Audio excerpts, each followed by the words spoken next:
Live pictures once again on what we have often known as I-195. Now it's an empty bridge on the westbound side. The key highway, Interstate 195 West, was abruptly shut down last night by the Department of Transportation, citing safety fears, and thousands of vehicles were routed through East Providence and Providence's east side. Today, lanes eastbound were also closed. RIDOT says the closure orders came almost as soon as they knew there was a problem on Friday. Our team coverage is covering the multiple developing angles at this hour at RIDOT headquarters and both sides of the Seekonk River. First, let's go to Joe Cortez.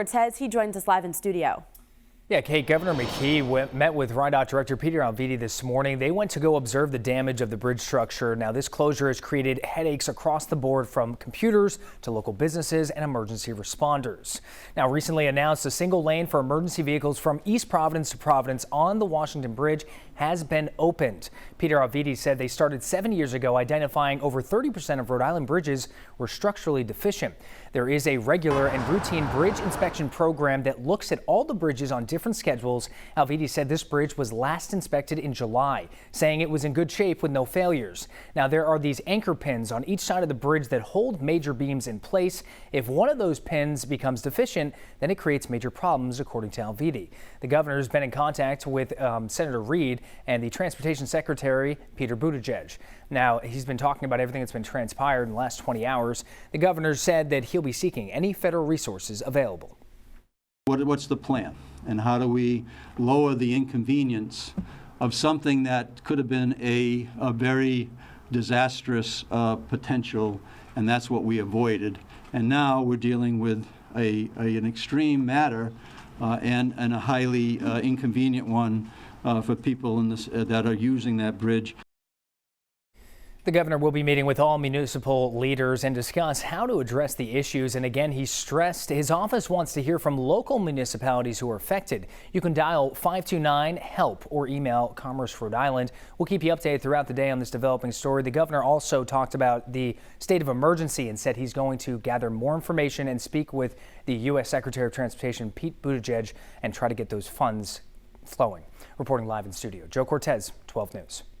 Breaking news team coverage continues live now with Sheena Losciuto in East Providence, where people are going onto the Henderson Bridge to try to work around that area. Sheena.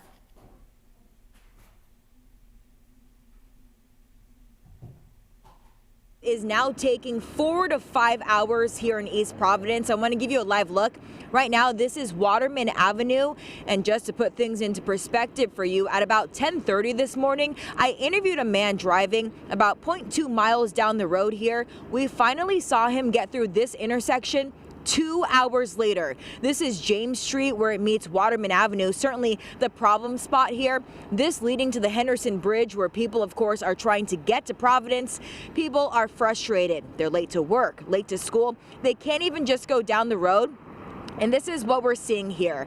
Earlier, I could just go up to cars and interview them car to car. Certainly not something I would do on a normal basis. But this time, people have so much time. Some are even getting out of their cars to talk to me.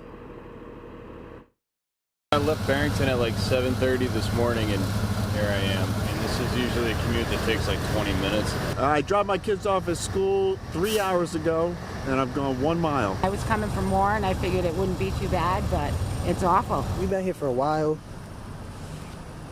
It's crazy. I've never seen traffic like this packed in East Providence. And we just got word from the mayor's office that in East Providence there will be distance learning for East Providence Public Schools. We are in touch with them really to see what the city's doing to try to make this a little bit easier for people. But of course, frustrations are high all around today. Again, what's usually a 20-minute drive taking 4 to 5 hours for people here in East Providence. Now I want to send things over to 12 News reporter Jake Holter. He's across the river over in Providence. Jake, is it any better for drivers once you're on the other side?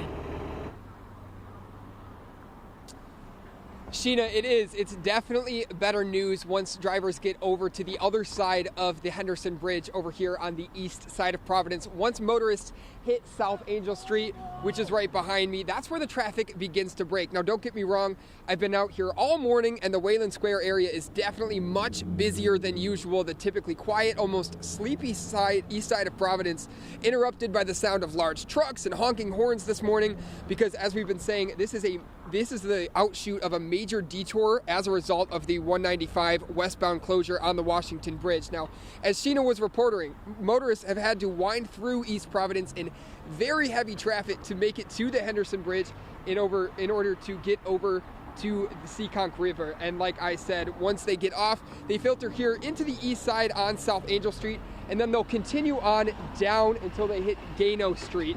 Then they'll turn south and then hook back up with 195, get back on the interstate, and then they're able to travel to their destinations west after they've gotten to the other side of the Seekonk River, likely to hit 95 or wherever their destination takes them. Again, this entire situation, a major headache for motorists, but this really is sort of the light at the end of the tunnel, so to speak, over here, because as you can see, while it is very, very congested, it is still moving. You know, at 5:30 this morning, it was a little more congested, and at 7:30 again, it bottled up quite a bit. But the main theme over here is once you hit the east side of Providence, you'll see that traffic begin to break, and you'll feel like you're kind of moving again. That is the situation here in Providence. For now, reporting in Providence, Jay Coulter, 12 News.